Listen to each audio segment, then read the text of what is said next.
to the Iowa blog. I'm your host, Craig Wynn. Here we are in our library studio, and we have our faithful mascot to this is Wookie. And I hope you had a chance to listen to last night's program. I know it was long, some 2.5 hours, but it was extraordinary in its content. What I shared last night is that having returned to the events portrayed in the Garden of Eden, Gan Eden, this sheltered enclosure of great joy, according to the Hebrew definition of the words. The activity there, the narrative there is, to say, radically different than is supposed by those who have been somehow indoctrinated by religious jargon, is stark. There is this myth that the star of the show was man, but that's not really true. There is this myth that it was a woman named Eve that is the cause of them being booted out of the garden, but that's not true either. Doubly not true. There was no one named Eve, and she was not the reason behind the fall of man.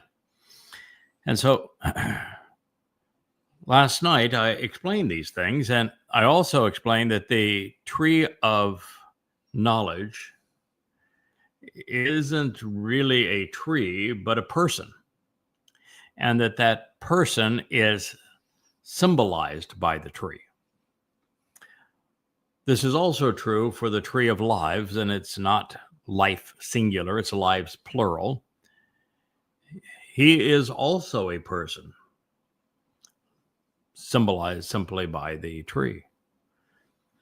And I was able to demonstrate that the presentation of the choder, which is a sucker or a stem in Hebrew, presented in Yeshaya, Isaiah 11, with roots, with branches, and with the fruit, as a tree, is the Etz of Diath, which is the tree of knowledge. And so that prophecy that is so extraordinary, because it not only associates a Neph sign that Yahweh himself is going to raise, that is written by this choder, but that the choder is the only person in human history that is imbued with the seven spirits of Yahweh. And we know for certain that that individual is a man, masculine, singular, and he's going to be prevalent in the last days. And what I was able to demonstrate is that everything about that presentation of the choder pertains to the tree of knowledge. He is the Etz Diath, just as the presentation of the choder acknowledges. And so he is directly associated with the tree of lives, being the one who points you toward it, explains who the tree of lives is, it's Dode, how to capitalize upon what he's offering. It's really an extraordinary journey that we took yesterday through these things. But I think the second most extraordinary part of it wasn't just that it was God, not man, who caused the fall. He specifically, deliberately caused the fall of man. He said so. He used the verb nafal, which means to fall, and he wrote it in such that he is the subject of the sentence and man was the object. He caused the fall of man. And that then prompts a whole lively discussion, which I engaged in last night, and I hope you had the opportunity to listen. And if not, we will do an entirely new series just on the tree of knowledge, how it leads back to the tree of lives, and the reason that God caused the fall of man, and what has transpired since, and what God's intent is since that moment. But what I would like to leave you with, just as a teaser for either to encourage you to go and listen to the first hour of our program last night, or to tune in when we return to the tree of knowledge, is that the reason God caused the fall of man is that before man would be sufficiently reliable to be allowed off of this planet and to explore the universe with Yahweh, before he would be interesting enough for Yahweh to want to spend time with him, he was going to have to develop considerably. The man in the cage was never going to amount to much of anything. Yahweh grew bored with him, and Yahweh realized that he had no desire to work, had no work ethic at all, and that he didn't particularly like to take instruction. And, if you're going to be elevated to the point where you can explore the universe with Yahweh, you darn better well be able to listen to him, to take instruction well, and act accordingly. God's got to be able to trust you. And he knew and he proved that Adam and Chawah could not be trusted. And so we have been given 6,000 years to get our act at least somewhat together so that there will be a remnant of Yisrael and some Goyim as the workers who are going to be allowed back into the garden. The gates of the garden and the earth restored to the conditions of Eden is going to transpire 8 years from now.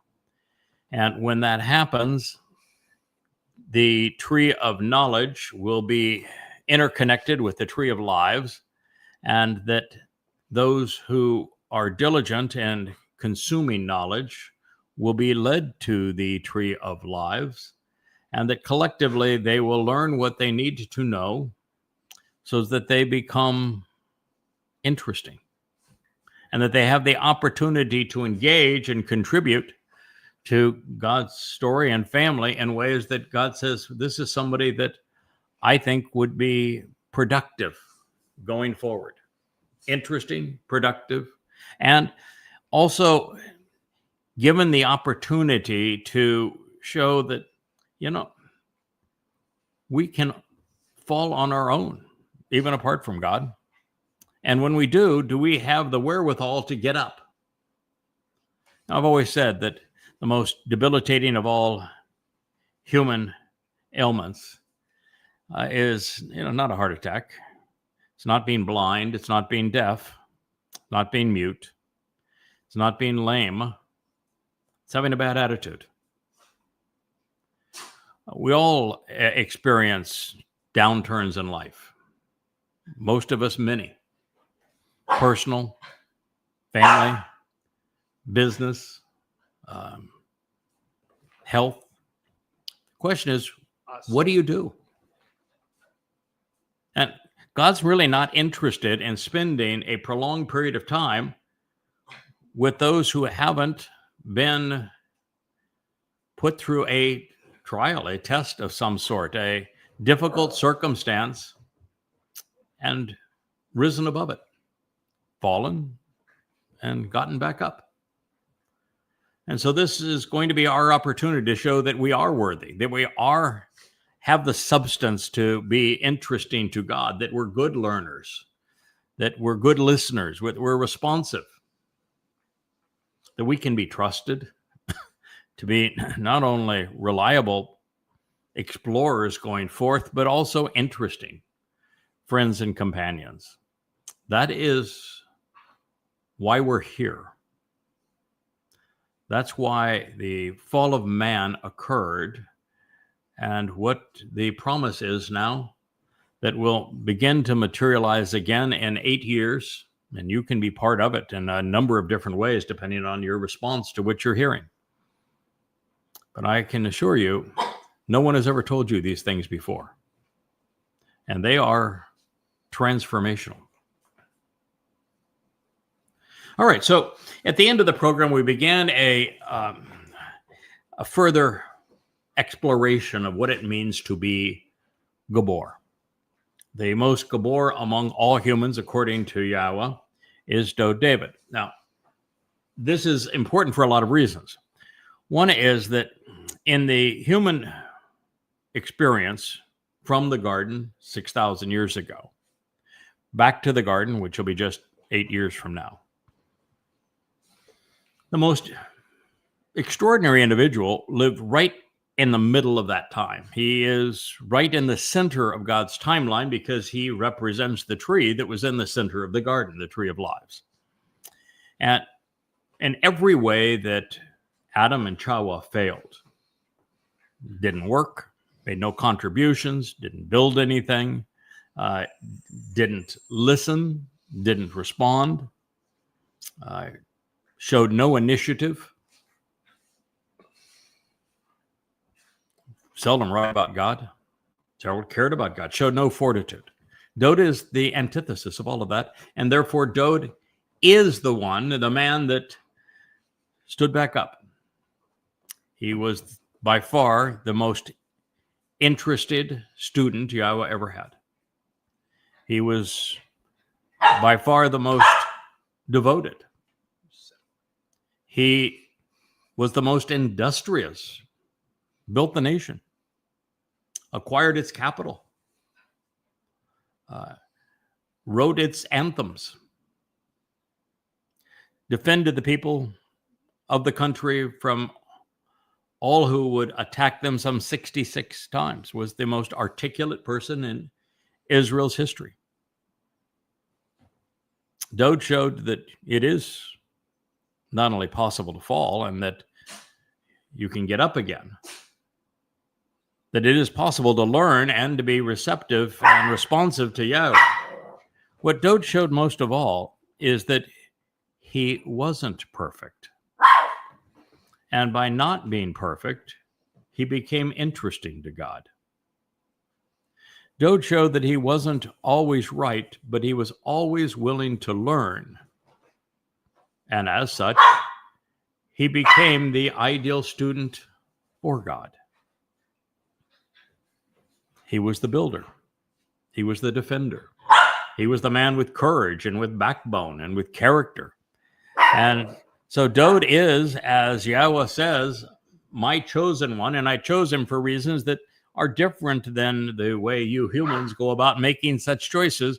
But when you examine who he was, what he did, how he responded, when you consider his attitude and aptitudes, what you find is precisely what God is looking for. Dode, therefore, is the first soul to be able to soar off of this planet, to be trusted to explore the cosmos with Yahweh. Because ultimately, Dode showed that, yes, we as men are imperfect and we fall, but we can get up and we can rise to the occasion. We don't know all the answers, but we can learn. We don't always make the right choices, but we can be responsive. We can show that we are responsible and can be trusted, because Dode came back in a second of 3 lives and fulfilled Pesach, Matzah, and Makotim, providing the greatest gift that has ever been offered humanity. Dode is the one. So here we're turning to a narrative regarding Dode that is prophetic of our time. So what I'm sharing with you, while it occurred 3,000 years ago, it is going to reoccur 8 years from now.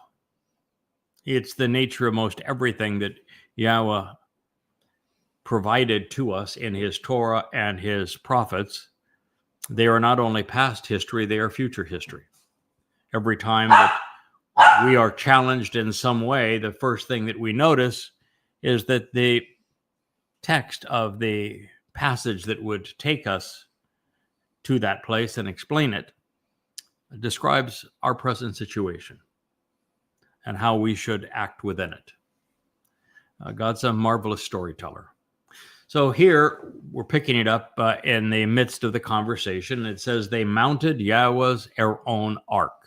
This is the Ark of the Covenant, and it is Yahweh's. This Ark of the Covenant is a very important artifact, if you will.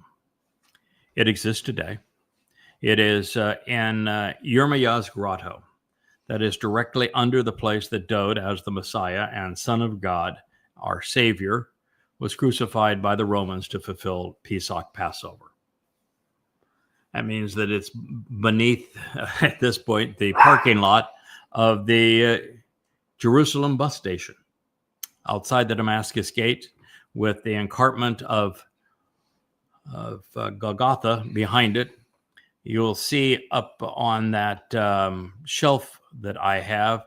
And I don't know exactly where it is on the shelf at this point, but I know if my big head wasn't in the way, you could see it. But I actually have a white limestone that came right from that place.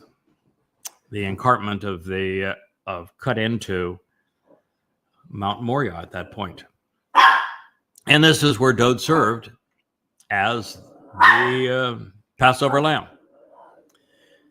And that's where, beneath that, and we have a little issue here with Cara expressing herself. You know, women are that way sometimes. And that is the case with this one. She has her opinions, and she's free to express them. And she now wants to get Wookiee's attention.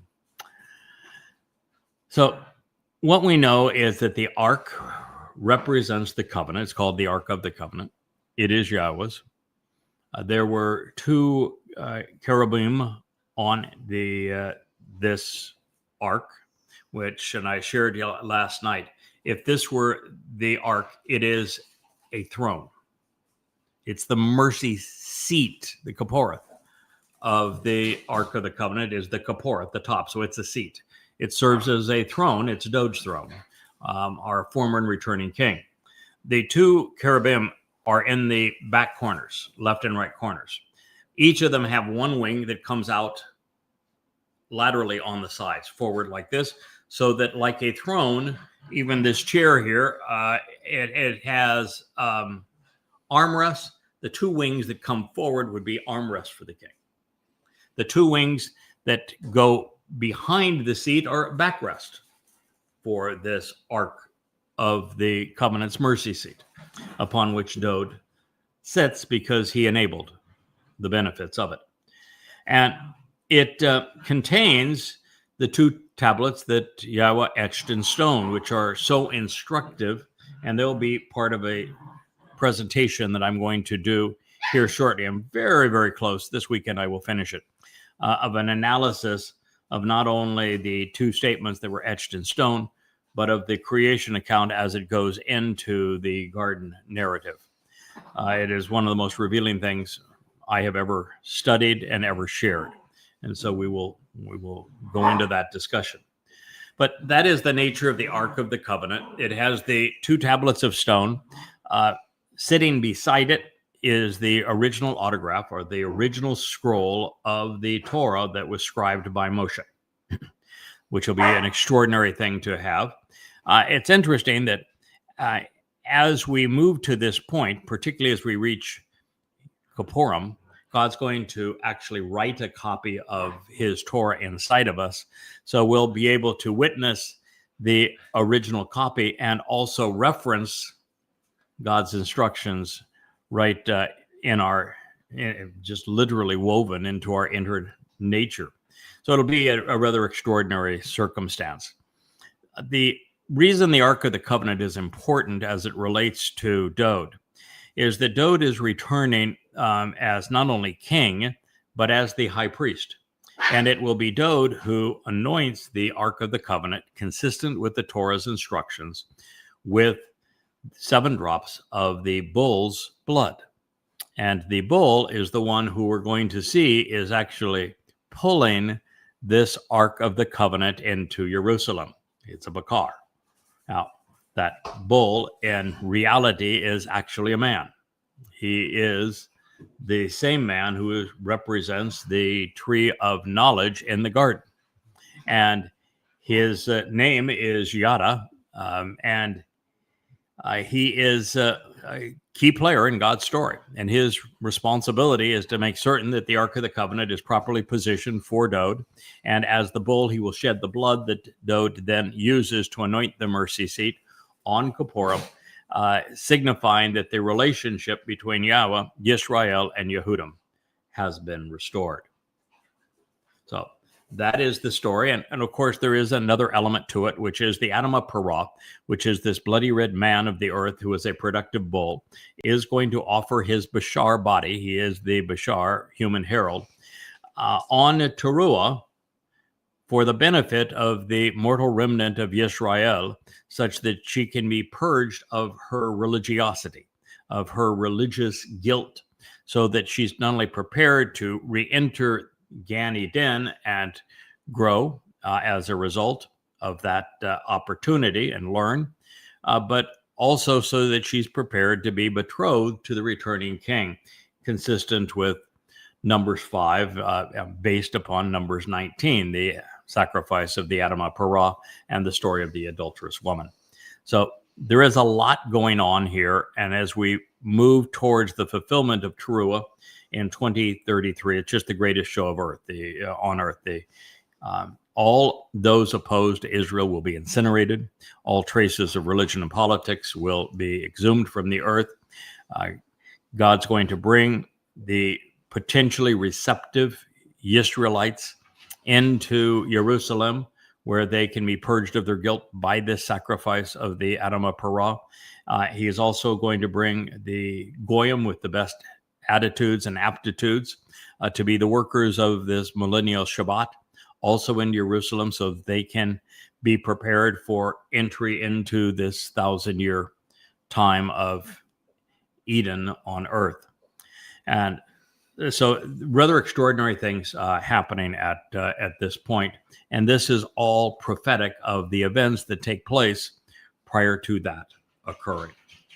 So it reads, and they mounted Yahweh's ark, his Aaron, onto a restored utility cart. And then they lifted it up and they carried it out of the house of Abinadab. My father encourages the willing to volunteer, which was on the hilltop. And so Uzzah, bold and influential, and Achiao, my brother, the sons of my father encourages the willing to volunteer, were leading and guiding the cart with the ark of God. And Achiao, my brother, walked before the ark. Now, as I tried to share previously, one of the things that I thought was so interesting in this discussion, and go ahead, Rich, go ahead and find out what is. We'll deal with whatever it is later. We had a honker outside, and we need to find out what was going on in our driveway. One of the things that is interesting, I pointed this out last night, is that the Ark of the Covenant was specifically designed such that it had two poles, the left and right side. Please, Asher, stop it. It had poles on the left and right side, and it was specifically designed such that it would be carried by men on both sides, forward and back, left and right, of the Ark of the Covenant. That was the intent. Asher. Goodness. No. Excuse me, but we have to have an inside voice that's appropriate with a dog, not screamers. This is a live stream. My wife is currently out, and the dogs are not behaving themselves. Excuse me. I apologize. So anyway, it's unusual for it to have been on a cart. We're going to find out the reason it was on a cart is because the Ark of the Covenant was being pulled by a bakar, a bull. And that means that it was a bull that was repositioning the Ark of the Covenant into Jerusalem on behalf of the king, Dowd, just as will happen as we move forward 8 years from now.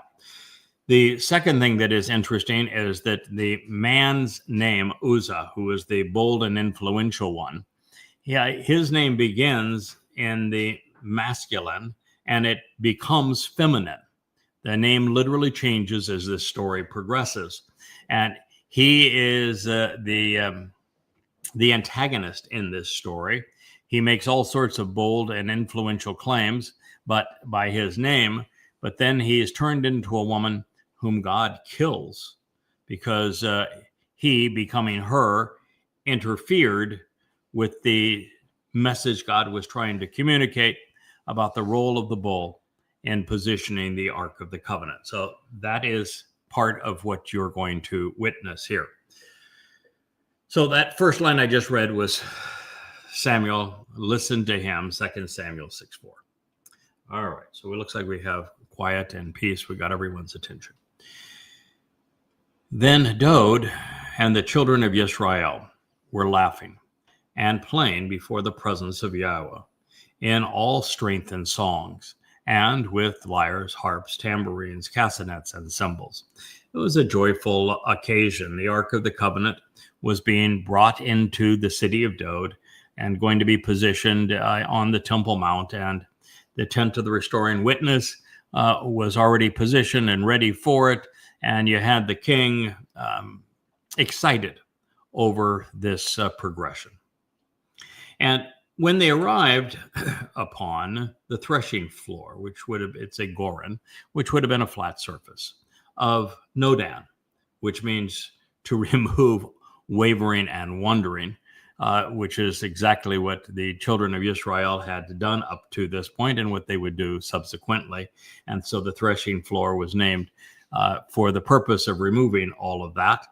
We find that Uzzah, still a man, bold and influential, he reached out with his hand and he positioned his hand thrusting it towards the Aron, the ark, which actually is from the Hebrew meaning to behold the ingathering, to notice all things pertaining to being harvested of the Almighty. And he seized control of it by grasping it. No. God's instructions are very clear. You don't do that. Plus the fact he was having the ark brought forward by the Bakar bull. It was already on a flat surface that would specifically avoid tipping over.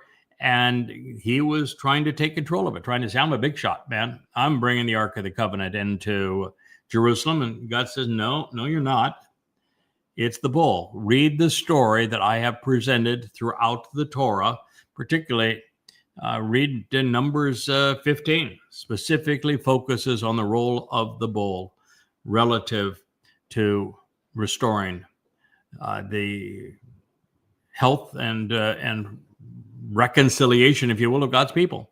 So he seized control of it, grasping it, because the Bakar, the bull, was released and thrown down to cancel debts, freeing those who were indebted from all obligations.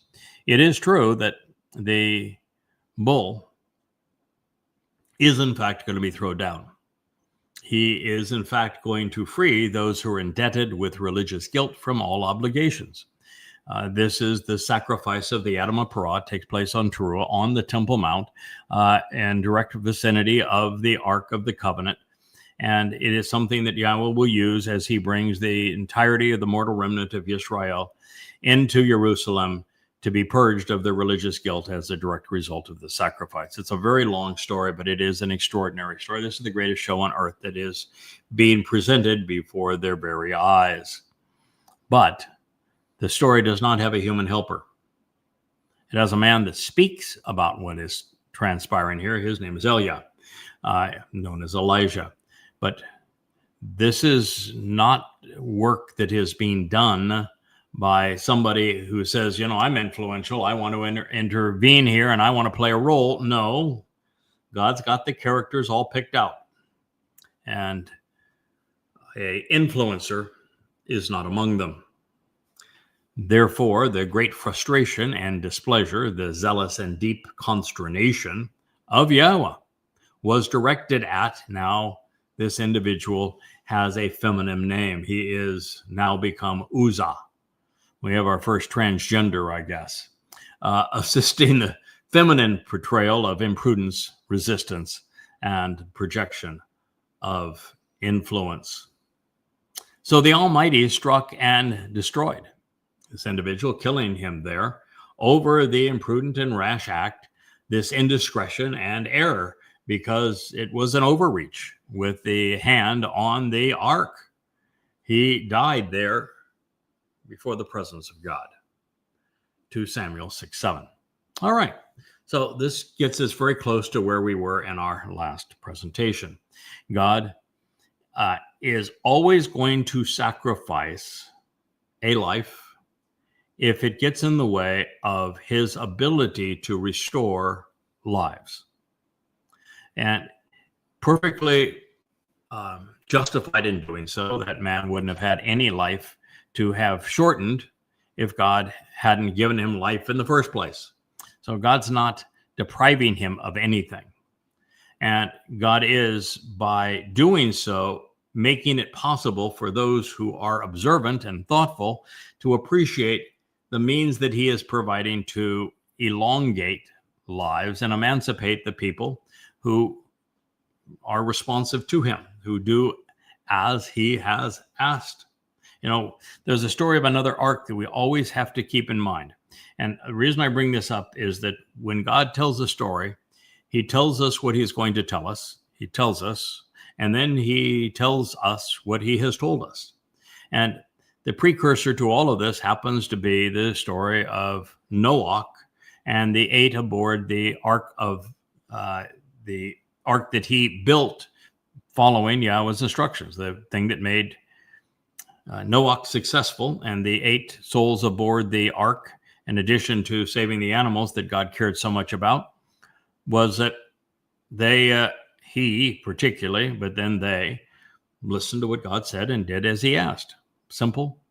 But it's more than just listening. It's more than just responding to what God has said. It's also engaging and doing. God values work. He values those willing to work, and not very fond of deadbeats. That's one of the problems of the garden. Adam didn't work. He didn't contribute anything. Noah did. And so this is the harbinger of this story that will come forward. And now we find that God is presenting how he, through this ark, the Ark of the Covenant, is going to liberate, emancipate, going to empower, enrich, and enable humankind. But at this moment, the Dode didn't understand. And that's the thing that makes Dode interesting to God. You know, because Dode didn't know it all, he was in a position to learn. And he did. And because Dode fell on his face on this particular instance, he says he got enraged, angry with God. Wrong response. He should have known the purpose of the bull. It was explained in Numbers 15. He is a student of the Torah. He's read it. He's written the 119th Psalm that shows he understands the Torah. He could have figured it out. Why that bull was there. Why it's not appropriate for anyone to touch the Ark of the Covenant. What God said about it, touching it prematurely. So Dode was angry. He was even enraged. Because for the benefit of the relationship, he was hostile towards and broken up about Yahweh's anger coming forth, breaching this gap and breaking with the feminine manifestation of influence, assisting this imprudent woman. And so this place was called Peretz Uzzah, to break down the breach of imprudent and influential women, as an enduring witness unto this day. 2 Samuel 6:8. Now our king should have been frustrated that someone overstepped their role and that tried to corrupt, if you will, the picture of the bull returning the ark while releasing Israelites from prior religious indebtedness and their guilt. He should have noticed that the bull would not have tripped by accident, nor would the ark fall and be damaged on the goren, the threshing floor, because that's where the bull is supposed to fall for the purpose that has been described. And Dode would have been wise to realize the purpose of the threshing floor and of the grain that is harvested from it, especially since he had already acquired the Goren atop Mount Moriah. The symbolism should have been ripe. And Dode was a very adept student. And so these are things he should have known. But the very fact that he didn't know them teaches us a valuable lesson. Even God's very best student, the man that God said, he's my chosen one, the man that God says, I love more than anyone else, the man that Yahweh offered his spirit and never took his spirit away from him, the man he anointed 3 times as the Messiah, the man that he declared on 3 occasions, he is my son, I am his father. This man among men, giant among men, was wrong. And yet we're going to find that he was willing to learn what was right and then not only respond appropriately, but rise to the occasion, joyously going forward, building on what he had learned.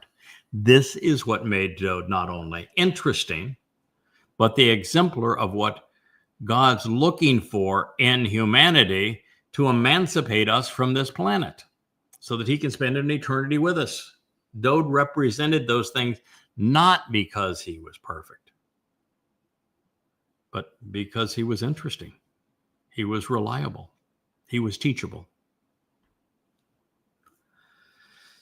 So once again, by way of a brilliant, directly applicable, and timely prophecy, we are reminded that Yahweh is aware and disgusted by the machinations of the insider group that has been so hostile to the tree of knowledge, to Yada Yahweh. This is the mother goddess cult who are in breach of the covenant. They have gone and placed their hands on what does not belong to them. One malcontent woman has lured many others into cerebral incapacitation because of her emotional issues, into what is a leprous cult, engendering Yahweh's wrath. Therefore, 2 Samuel 6, the preamble to the most relevant prophecy presented throughout Yahweh, serves to put us all on notice that God not only foresaw what would transpire, he was already prepared with a detailed response. Now, reaffirming that Dode had failed to learn the lesson Yahweh conveyed. Therefore, Dode was distressed. Indeed, he was concerned and worried, even fearful, regarding Yahweh on this particular day. So he said, how, in what manner, what way is the Aaron of Yahweh to be brought to me? There he was. There was the Aaron of Yahweh. They were a matter of inches, perhaps a few feet apart. It wasn't a problem actually on bringing it to him on this occasion, then was it? They were there together. The issue was the Ark of the Covenant had to be positioned on Mount Moriah at the time that Dode returns in 2033 on Kippurim, October 2nd, in year 6000 Yah. And that is when the Ark of the Covenant has to be brought to Dode. And he's scratching his head now and says, how is that going to happen? You know, we had the bull. What is it? What do we need to do?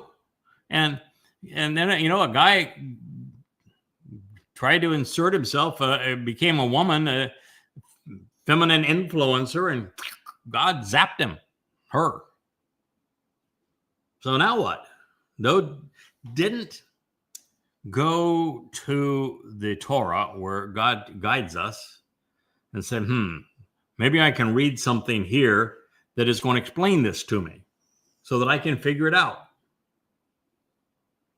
And after all, we turn to this because the mosquitoes that were sent out by the Mother Goddess cult decided to condemn my wife and I for sharing the obvious and truthful statement that in the garden, the apparel was a smile, and that God is definitely bringing us back to the conditions of the garden. That's the entire purpose of Sukkah in year 6000 Yah, beginning the 7th of October of 2033. We go back to the garden. And unless you're comfortable being exposed to, you're not welcome. And the religious, of course, make so many stupid decisions, as does this cult, that they need all the covering that they can get. And so they were chipping away, claiming that none of this was true because I spoke of nudity in a favorable light, connecting what happened in the garden then and what will happen going forward. And so it was natural to go to 2 Samuel 6 because, well, if you don't know it or not, I did. I was aware of it. I had never translated it before. This was my first time, which is interesting since it's the preamble to my single favorite prophecy, one I've translated probably 20 times. Dode is ultimately going to party once Yahweh explains to him how the Ark of the Covenant is going to be brought to him, wearing nothing but an ephod, which is the breastplate of the high priest. In other words, he was naked. And he was naked around Yahweh and the best of Yisrael. And he was wearing the ephod because he's going to serve as the high priest upon when he returns to anoint the Ark of the Covenant with the bull's blood.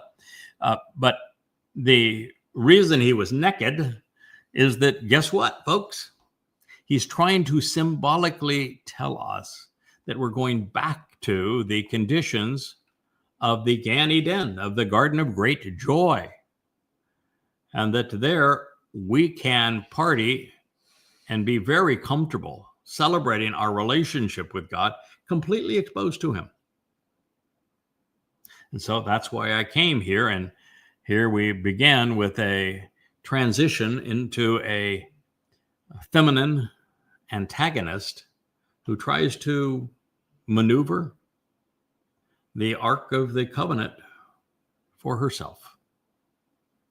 And the other argument that they will constantly bring in this particular cult, so it just helps us understand the ways that God's instructions are being negated, is that they will say that as it relates to Dode and as it relates to our relationship together, that you ought not believe anybody who writes themselves into the story. And yet, what you find here is that I'm not writing myself into the story. God did. And he makes it really clear as to how everything falls into place such that ultimately the Ark of the Covenant is properly positioned and that God enables precisely what he says he's going to achieve. And the other issue is they constantly will claim that because there is a moment, I've never claimed to be a prophet, but the fact is that there are actually 2 times where the character that God is describing there's no other person other than myself that it can be. And in both occasions, that individual is shown being prophetic, inspired by the Spirit to be prophetic. One is when my Dode joins El Dode after Moshe's meltdown, where he gives up on the children of Israel. That's in Numbers 11. The other is chronicled in Daniel, where Michael, the one who's right about God, joins Gabriel, God's most courageous and capable man, which would be Dode, in explaining the prophecies that would take place that transform our world, particularly pursuant to Dowd being willing to fulfill the role of the Passover lamb in year 4000 Yah, and then explaining the role that the same Michael is going to endure, live out, embody 8 years from now as we move towards the fulfillment of God's story. But their argument is that as a prophet, you can never be wrong. But that's not true. When Moshe had his meltdown, he said a lot of things that were absolutely wrong. And yet God calls him the greatest of the prophets. Dowd on this occasion was wrong. He was the most prolific of all the prophets. And clearly, as a prophet, what he is inspired to say would be right. But on this occasion, everything he said was wrong until the end when he finally was instructed. And so it isn't appropriate for someone to be right all the time around God. If somebody was perfect, they would be completely boring to God. It is our ability to be wrong and acknowledge when we're wrong and correct the record and grow from there that makes us trustworthy and interesting to God. And this is who Dowd is. And in this story, we see that in spades. So the argument that, he can't be real because as a prophet, he would never be wrong. Well, that's obviously wrong, isn't it? That's not what it means. So he's saying, how and in what way, what manner is the Aaron of Yahweh to be brought to me, this symbol of the ensuing ingathering? Well, God had a plan. Always has a plan. Listen, God knew what was going to happen long before these events played out. I mean, he actually explains what's going to happen way back in the fourth day of creation. This is after plants had been conceived, but before there were any animals on earth. He specifically says, this is how things are going to play out. There's going to be a greater luminary, a lesser luminary. They're going to serve as signs for the Moed. And they would be these same two guys. They're the tree of lives and the tree of knowledge. They are the king and his herald. Same guys. So God's had a plan long before we messed it up. So, king, what is the point? If you're at odds with Yahweh regarding how the ark is to be treated, how's that going to work out for you? Or are you going to be in opposition to his intervention through the bull so that you can return? Isn't that maybe a not the best idea of all? You know, that story in Numbers 15, that the role the bull's going to play, you're right there too, king. You're the ram. You guys work together. So don't impede God's message of how the bull and the ram work together. So clearly, Dowd was unaware that at this point he would become very aware of it, as we have subsequently seen, particularly as we read through the 33rd, 34th, and 35th Mizmor, that Dowd was unaware at that very moment that a mother goddess cult would arise to discredit his Bashar herald, while also stripping him of his future contribution as the Passover lamb, thereby negating all that we would achieve together. And that is why the king has advisors. That's why brothers support one another. I love Dowd, and I appreciate that he isn't perfect, knowing that that gives us another flawed but devoted coworker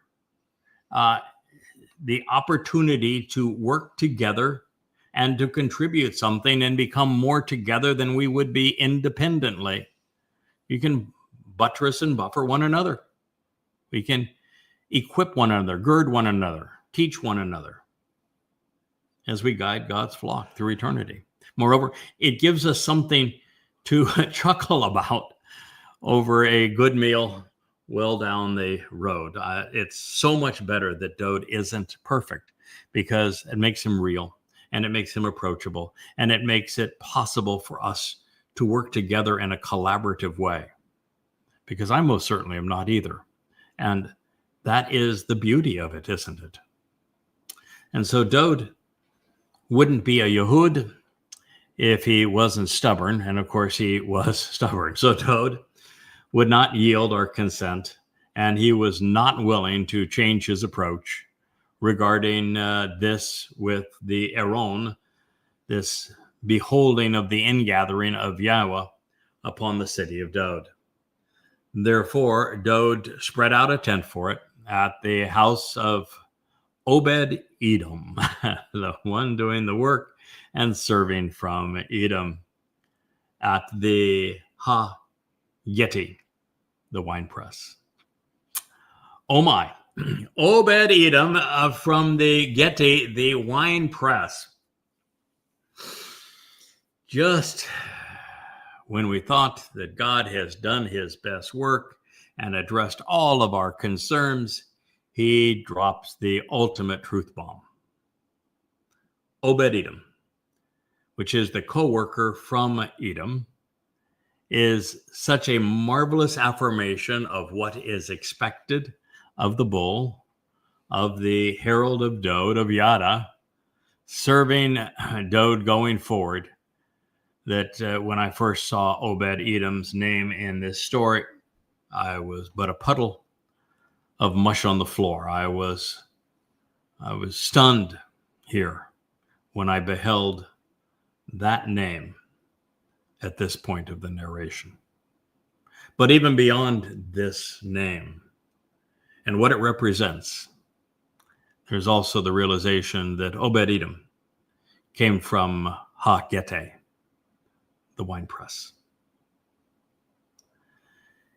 In conjunction with Dode as the returning king, the arrival of the Ark of the Covenant in Jerusalem in year 6000 Yah, its anointing with the blood of this bull on Kippurim, when Dode arrives upon the Temple Mount dressed as the high priest, the co-worker from Edom, which is what Obed Edom means, and the winepress are among the most profoundly important pieces to be properly positioned in the portrait God is painting on our behalf. This is the stuff of destiny. Now, to drive this point home, I turn now to the prophet who wrote the textbook on proper chodering, which is to be a tree, the tree of knowledge. His name is Yashaya. He wrote these words. Who is this man, Zeth? Who is the one who comes at this time? Bo, who arrives and then returns at this moment out of Edom, from those influenced by the bloody red nature of Rome and harmful nature of the Roman Catholic Church and thus far the Western world. By the way, my DNA says that I'm Romano-Celtic. In reddish, chamuts, chrism, brilliant and vibrant red, which was yeasted, and ruthless and cruel and oppressive garments. You know, the Adamah Parah is from Adamah, which is the bloody red man of the earth. And he comes from the sheepfold to gather and to protect. He, the man from Edom, he is the one who is shown great favoritism and who is respected, was honored on high, treated with distinction, considered noble and of high class, the best among men, even inspiring. Therefore, he is suitably adorned and arrayed, striding purposefully in the abundance of his influence and authority. Yeshua says, I'm sharing this message accurately to deliver and save a great many. Yeshaya's Isaiah 63:1. The man from Edom delivers and saves a great many. The man from Edom is Obed-Edom. The Zebo men Edom, the man who comes from Edom, he is a single male individual, arrives at this time. He, like the Nakar, is a foreigner, not a Israelite. And that makes him particularly unique in God's story. He is also distinguished by the proclamation that he will Yasha Rab, deliver and save many. This is said of no one else anywhere in the prophets other than Daud, our Savior and King. Turns out God's Son has a designated accomplice. Therefore, this prophecy, particularly when combined with the Obed-Edom role and working with Daud to bring the Ark of the Covenant home, is profoundly important. It's among the most relevant prophecies ever written. How often do you hear people say, when will the man from Edom arrive? He saves many. When will he arrive?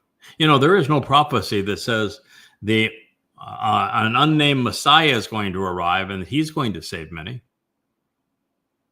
But there is one that says, right here, I just read it, that the man from Edom will arrive and he will save many. And that he has been announced by no less than Yeshua. Now, Edom speaks of the descendants of Esau, Jacob's estranged brother, and therefore of reuniting the fractured family of Israel.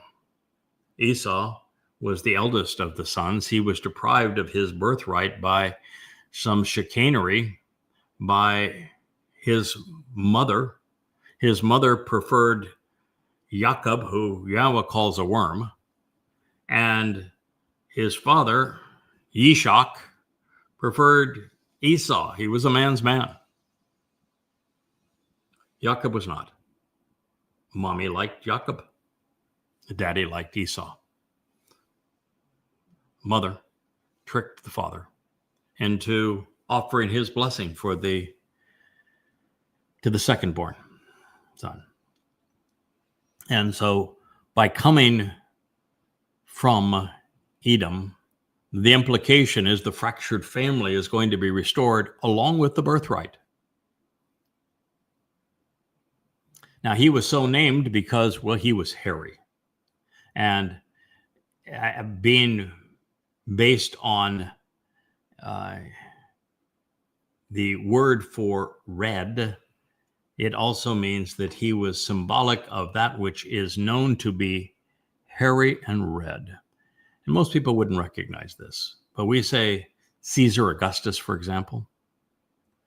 What we're really saying is hairy Augustus. And of course, Rome was best known for its red.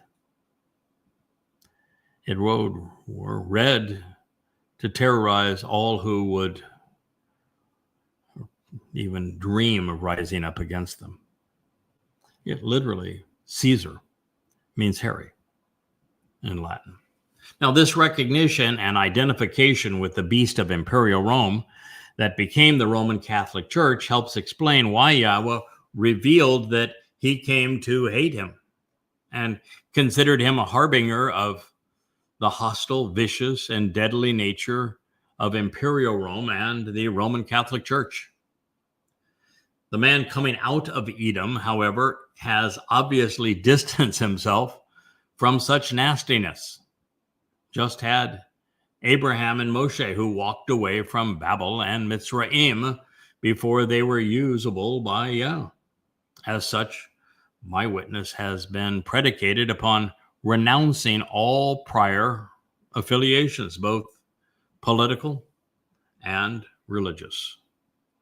Now, the reddish garments clearly caught Yeshaya's eye as he was describing this man from Edom. And it is because they were stained in blood. The man from Edom, he is sacrificed as the Adam of Parah, this bloody red man of the earth, who is a productive bull, transpiring on the day of the herald, Teruah, 24 September 2033. And he does so for this exact purpose, to save the mortal remnant of Israel, a great many people, God's lost sheep. He will gather them, God will, on the evening of Teruah during the gleaning, well, after the gleaning and before the sacrifice, and then will protect them the following day with this final sacrificial offering of the Moedim, of the restoring witnesses to the eternal testimony. And in this way, the man from Edom will spare many, delivering a vast number of Israelites from their own misconceptions, so that they are prepared for Yahweh's return with Dod on Kippurim, and for admittance into Eden on Sukkah.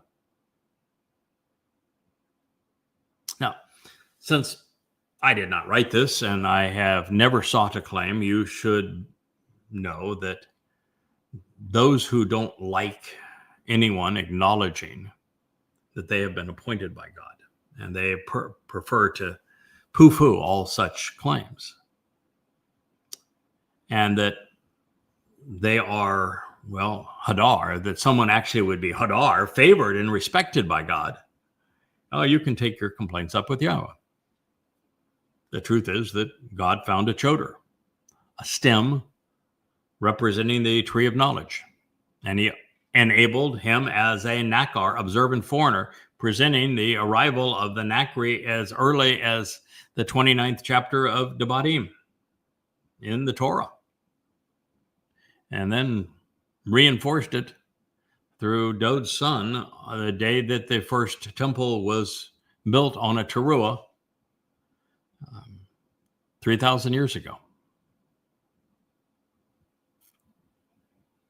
And the fact is that Yahweh and his Nakri, this choder, the man from Edom, have collaborated on a nesh, a sign, and a misilah, a raised thoroughfare. And upon their completion, Yahweh's Bashar Herald will serve as God's cold voice, going from prolific writer to vociferous blogger. You're listening to that now.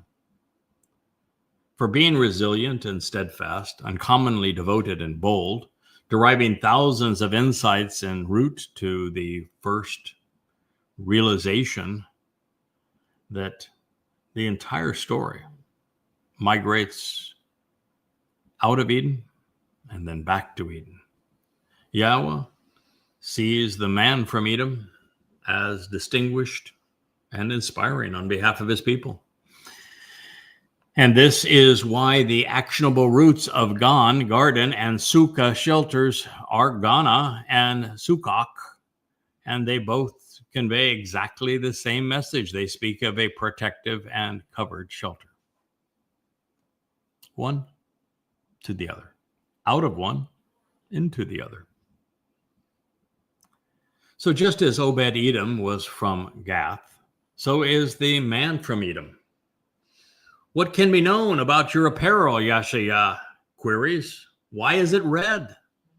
And Is it that your garments are similar to one who treads within the winepress? Gath. Do you think it's just a coincidence that we have Edom and Gath associated with the relocation of the Ark of the Covenant, and someone who is, as we're going to see, highly valued by Yahweh in the midst of Dod's story, preceding the prophecy about his return? And it's just a colossal collage of coincidences? That's not how my mind works. You can make your own decisions, I guess. Well, this is the same man separated by 3,000 years. Souls are like that. God can do with them what he wishes back and forward in time, which is actually quite easy for Yahweh. And it's difficult, I'm certain, for us mortals to fathom, but think of it this way. No one has any problem with Elijah, being taken by Yahweh 2,880 years ago, with the realization that he's going to come back. No one has any problem with prophets being prophets, because God took their souls forward in time so they could witness what was going to happen and then write about it in our past. No one should have any problem with Dod having 2 lives. He actually had 3, but in the second life, returning as king, because God says it vociferously. There'd be no purpose to the covenant if the children of the covenant don't have 2 lives, with the second being God's children. There'd be no purpose to Sheol as an eternal prison if those who have worked against God don't get a second life. Need to think it through. Dod could not have fulfilled the prophecies that he wrote in first person about himself, of enabling the promises of Passover through crucifixion and matzah by taking our guilt into Sheol, had he not had a second of 3 lives. It's really not difficult for God to take a soul back and forth in time. And the reason that we're so caught up in it and have so much trouble with the fact that God told this story so that he introduced the key characters in his story, like those 2 trees. They happen to be men. They're not bushes. They existed 8 years shy of 6,000 years ago. The reason is that time is simply a dimension. I can stand up, I can sit down. I can move my arm to the right, I can move it to the left. I can lean forward, I can lean back, right? 3 dimensions. Time is the 4th dimension. Just because we're stuck in it doesn't mean that God is. God is 7-dimensional. He is not stuck in the dimension of time. I don't know how to maneuver in time, but I know that on a photon of light, time simply exists. And therefore, on a photon of light, you can enjoy witnessing the future in our past. And you can see the result of the future and report it in the past, so that you're not predicting anything, you're simply reporting future history. I know intellectually how that happens. I'm not prepared to maneuver in time at this point. I know I will be, and so will you if you listen to what I'm sharing with you. But God can maneuver in time. And so will we one day. And so by God being able to maneuver in time, and with souls, nepheches, being energy-based and therefore akin to light, and therefore they experience the fullness of time, God can take a nephesh forward and back in time at any point he wishes to. And if you're fixated on the body is nothing. The body is so meaningless to this whole equation. That's why the resurrection of pretend Jesus and the empty tomb is so utterly absurd. Bodies are meaningless. They decay, they rot, they are what trap us currently on this rock. The reason that God hasn't enveloped our souls in light energy at this point is that we have not shown that we're trustworthy enough. We don't know enough. We're not interesting enough. We're not resolved and dependable enough. We haven't been industrious enough and accomplished enough that God's willing to take us off of this planet and expose us to the fullness of the universe. And so that is why we are as we are under these circumstances. And that's not going to change until we're more prepared to be responsible. And when that happens, we will be able to maneuver in time as well. So a soul can go back, and it's all about getting rid of the liability of the physical body. While we have physical bodies, the furthest we're going to go is to the moon for no purpose at all, or to Mars to die. But that's it. That's the furthest we can go. And without a body, we can go to the far edge of the universe. We can explore all 2 trillion galaxies, each with hundreds of billions of stars, and maybe in the range of 10 times that or 100 times that in terms of celestial bodies. And many of them, I suppose, are going to have life for us to enjoy. So our goal is to have our souls be unencumbered by physical bodies and embraced by light, so that we have the opportunity to maneuver in the 4th, the 5th, and the 6th, and enter the 7th dimension. And for God to do that, because each step up increases the number of possibilities, increases the enrichment of the experience infinitely. And so we have infinity and going to the 4th, infinity, the 5th, infinity, the 6th, and infinity again as we go into the 7th dimension. We have to demonstrate that we're capable of that we're deserving of that we warrant that we can be trusted with that we're willing to listen when God says, don't do that, it's really going to create a mess. And we show that we're willing to listen. My wife and I had a discussion this morning, and she said, I'm troubled by, and I think it was the chariots that were troubling to her, as presented in Zechariah 6. And I said, well, I'd prefer to have a natural explanation. I think Rich even said the same thing. He'd like to have a natural explanation. I said, I wouldn't. And I'm not troubled by them. First of all, I'm not troubled by them because God said that's what he's going to do. It's in Zechariah. And I've learned that when God says that's what he's going to do, that's what God's going to do. And that I'm always willing to go where the words lead. If that's what the word said he's going to do, and he's going to do that on Teruah, and he explained the purpose of those chariots, I'm not going to vouch that the description of them is accurate, because there wouldn't have been the words in the Hebrew language 2,600 years ago to describe the kind of apparatus that God will probably use to accomplish this mission. But I can assure you that there will be the 4, and they will fit into those categories, and that God will use them in a supernatural way.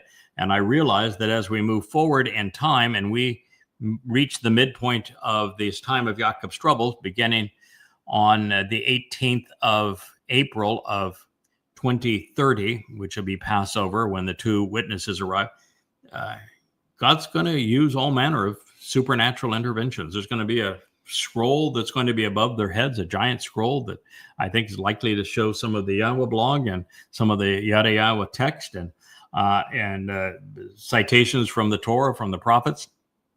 And the world's going to be trying to kill those 2 guys, Elia and Yada, and yet they'll stand, and the Dome of the Rock and the Dome of the Huppipint will be gone, and the Tent of the Restoring Witness will be there. The Ark of the Covenant is going to be restored in its position. There's going to be the altar for the sacrifice of the Adam of Parah. God's going to turn the sacrifice of this man into something extraordinary as it as he releases copious amounts of water from the Temple Mount and ignites the fire. He's going to transform the earth, removing all traces of religion and politics and militancy, and restore the conditions that are Eden.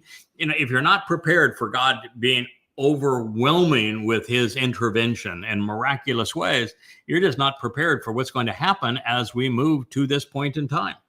So, my view is that's what God says he's going to do. There's no reason in the world that I would question that that's the way it's going to play out. And I've decided long ago, I'm going to go where the words lead. That is what they say.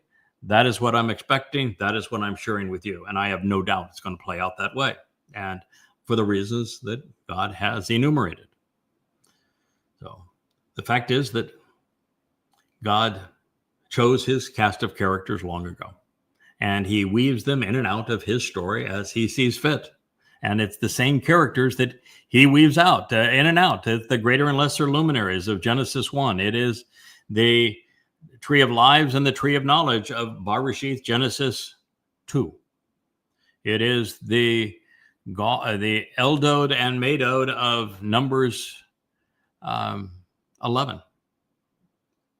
It is the ram, the goat, and the bull of Bamidbar, Numbers 15. It's the story of the Adam of Perah and the adulterous woman of Numbers 5 and 19. It's Dod as the man in the center of God's story, and it's Yada at the end. These are the characters that God has woven throughout time. It is Gabriel and Michael, as presented in 555 BCE with Daniel.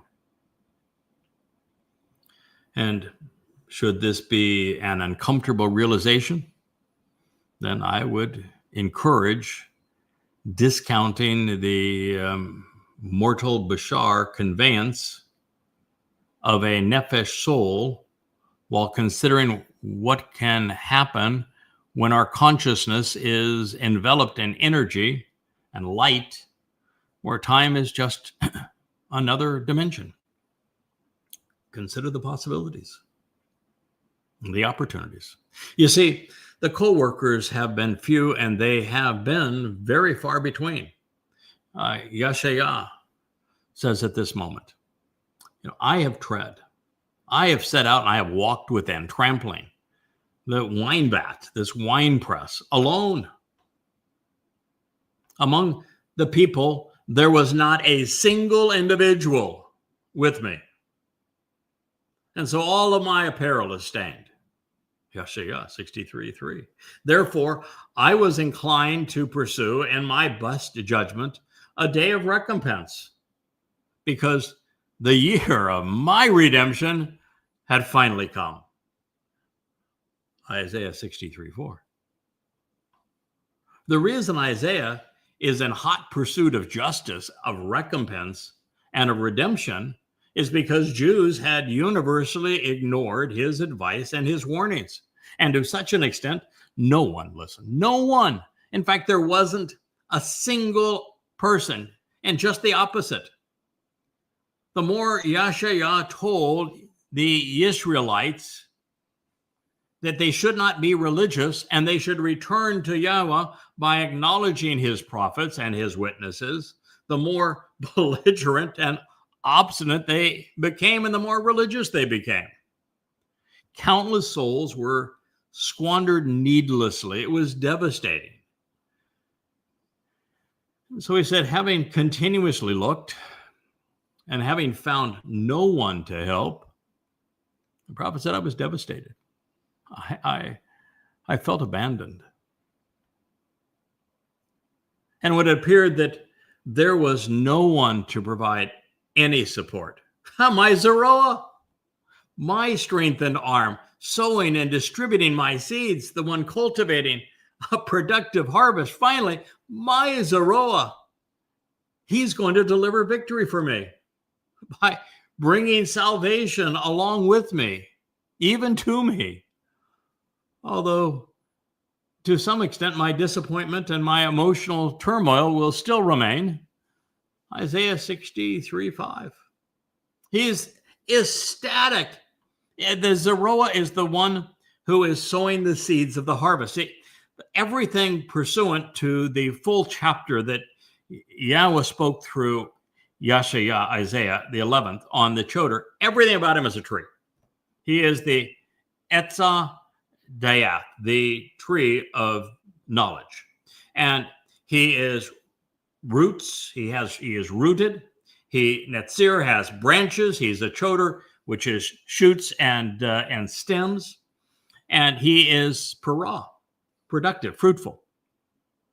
And so wouldn't you expect that that same individual then would be a derivation of Zeroah, from Zerah, to have seeds which, when planted and cultivated and harvested, produce this marvelous ingathering? And so now he's realizing, wait a minute, that Choder is the Zeroah, and I was the one that wrote about him. I'm the one who wrote the textbook on this Zeroah. He's my Zeroah.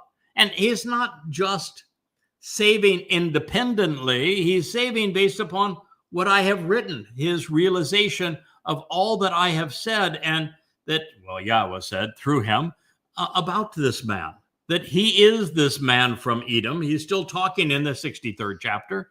He is this man from Edom who's going to save many.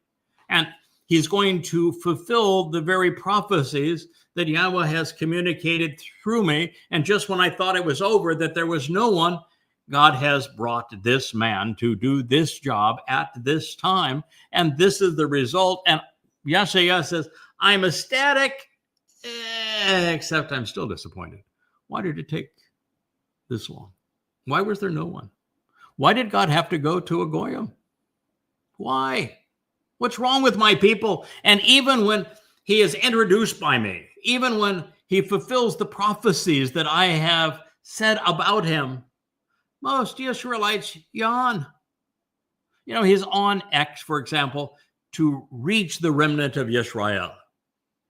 And he has almost 30,000 posts for less than 2,200 followers. Oh, so what? Okay, so he introduced Yahweh's name. We don't like that name anyway. All right, so he annulled the whole myth of this Jesus so that, you know, we're not going to be persecuted by Christians anymore. And he's the first to prove that Allah wasn't a God and that Muhammad wasn't a prophet and that Islam is our mortal enemy and that we could fight it by understanding it. But so what? Okay, well, he was the first to acknowledge that the king of Israel, Dod, is the Messiah, and he is the returning king, and he's our savior. That's pretty neat, but well, so what? Rabbis don't agree with him. So Yashaya said, yeah, he is all of those things, but my people still aren't responding. Anguished. So this pronouncement clearly is emotional for Yashaya, because for the intervening period, Yahweh revealed that there wasn't a single soul among Yehudim willing to do what must be done to call God's wayward family home. He had written the primer on proper chodering, but no one was the wiser for it. Then finally, a day of redemption, when the choder is reestablished, the tree of knowledge is offering his fruit. And he's empowered by the seven spirits of Yahweh to fulfill this role. But it's no easy job. The Israelites are a tough audience, and the world is rife with rubbish. Those who engage with Yah are certain to be stained and stigmatized by the experience. And I can vouch for the fact that that is a reality, as it was for Yashaya. So clearly, the year of Yashaya's redemption has come. The prophet's revelations are now center stage, restoring Israel as the Ark of the Covenant is returned, carried into the place that it belongs, back by the bull, just as he had hoped and foreseen. And while this was good news for the beneficiaries, the long line of naysayers who have precluded his message from resonating with his people will suffer a day of recompense and retribution. The prophet will seek vengeance against the religious and political leaders that he has impugned in the opening 10 chapters of Yeshaya for the harm that they have done over the ages. Now, this is important that we have made these connections because Yahweh intended them, and such that we are now the first to realize that Dode's Obed-Edom is the same man who 300 years later will be introduced by Yeshaya, Isaiah, as the man who comes out of Edom to save many, and that he will be presented by Yahweh in the last days to accomplish this very goal. He will assume the responsibility, not only of returning the Ark of the Covenant so that Dode can anoint it on Kippurim, as is required in the Torah, but of so much more. Preparing Israel for the Messiah's return. This will be the closing statement that I'll make today on Shamuel. Listen to him, 2 Samuel 6:11, and we'll pick up the text at this place on Monday. Therefore, the Aaron, the ark as a means to behold the harvest of Yahweh, dwelt and remained in the Beath home of Obed-Edom, the one doing the work by serving from Edom, at the Gitti, the winepress, 3 months, while Yahweh blessed and commended, extolled the appropriateness, the usefulness, distinguishing an aspect of his nature to meet with and uplift Obed-Edom, the one doing the work while serving from Edom, in addition to all of his family and every aspect of his home and his household. Extraordinary. Shamuel, listen to him, 2 Samuel 6:11. So I'll leave you with those thoughts because it is evident that there's a very soft place in Yahweh's heart for Obed-Edom, just as there was in Yeshaya's for the man from Edom, and just as they are both connected with Dode and the remnant of God's people and the proper positioning of the Ark of the Covenant. Thank you for listening. Have a wonderful rest of your Shabbat. Good day.